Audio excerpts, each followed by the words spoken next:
At 21 years old, Ronnie Long had his whole life ahead of him. That is, until Concord police built a completely false case against him.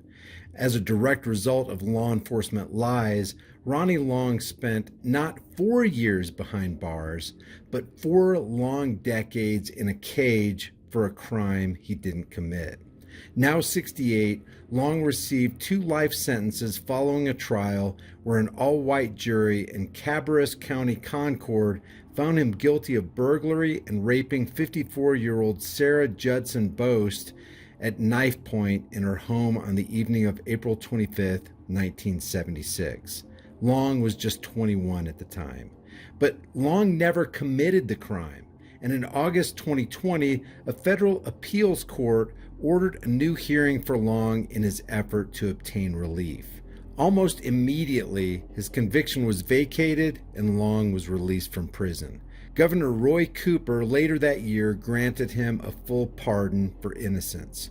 Long's attorneys from a wrongful convictions clinic at Duke University Law School said that no physical evidence tied Long to the rape or the burglary, and that more than 40 fingerprints collected from the scene were never shared and did not match Long's. Semen samples also were never disclosed to the defense. His attorneys also argued that the chief of police and county sheriff inexplicably removed nearly all the black potential jurors from the jury pool before summonses were issued.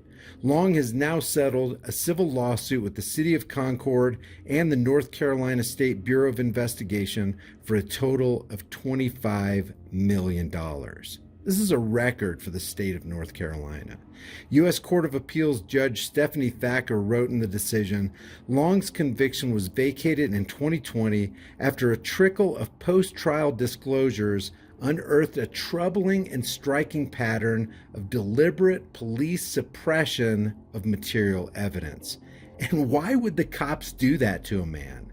Oh yeah, because they're not interested in serving and protecting, but in criminalizing and convicting. Judge Thacker also included in the filing that the suppressed evidence, which included semen samples and fingerprints from the crime scene that did not match Long, was deliberately withheld by law enforcement. So, who in here is still back in the blue?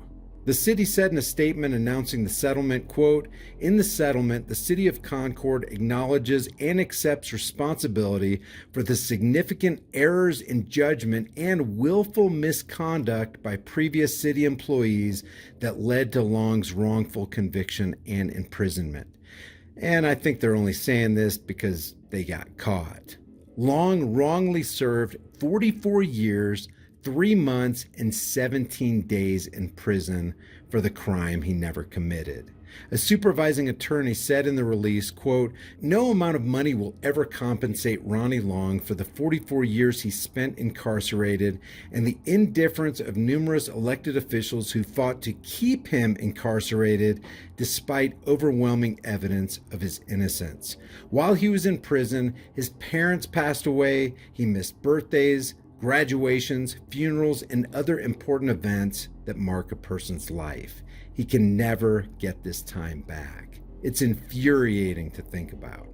Long's settlement includes $22 million from the City of Concord and $3 million from the North Carolina State Bureau of Investigation, which he was previously awarded.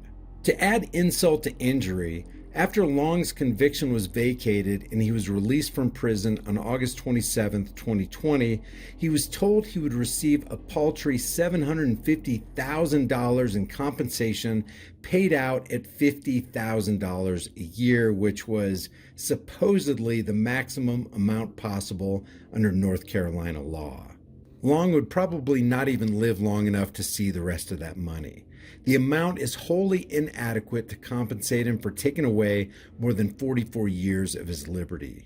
North Carolina intentionally put me in the penitentiary. And you tell me still $150,000? It worth 44 years of my life? According to one of the clinic's directors, James E. Coleman Jr., he said the large settlement and the public apology from the city are significant. He said the fact that the city of Concord is taking responsibility for what happened to Ronnie and has apologized in such a forthright manner likely will lift some of the burden he will carry forward. We wish others responsible for these miscarriages of justice would follow Concord's example. The Concord City Council also said in the statement, while there are no measures to fully restore to Mr. Long and his family all that was taken from them, through this agreement we are doing everything in our power to right the past wrongs and take responsibility.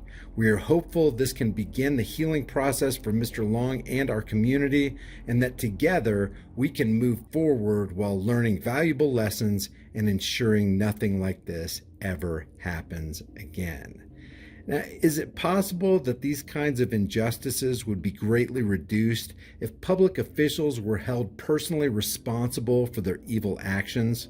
Leave your thoughts about this for the world and the Global Thought Police in the comments section below. If you haven't done so already, subscribe to the channel, hit the bell notification icon, give it a thumbs up, share it with everybody you know. Don't forget to subscribe to my email list through my website, highimpactflix.com. If you want to support the channel further, the links are in the description, or grab a hard-hitting conversation starting shirt, become a channel member, but more importantly, know what your rights are, fight for your rights, and exercise your rights daily. If you don't exercise your rights, you will lose them. I'll see you in the next video.